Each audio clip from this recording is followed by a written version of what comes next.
Isang artista nag-back out sa Batang Quiapo.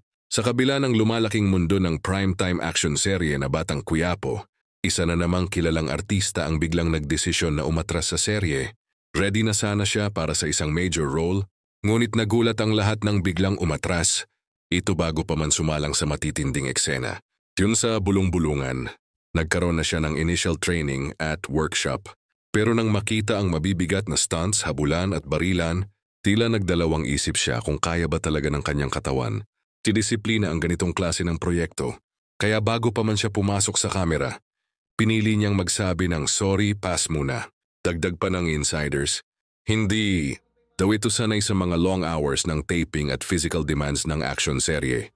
Mas komportable siya sa mga light drama, comedy, na mas hiyang sa kanyang personalidad.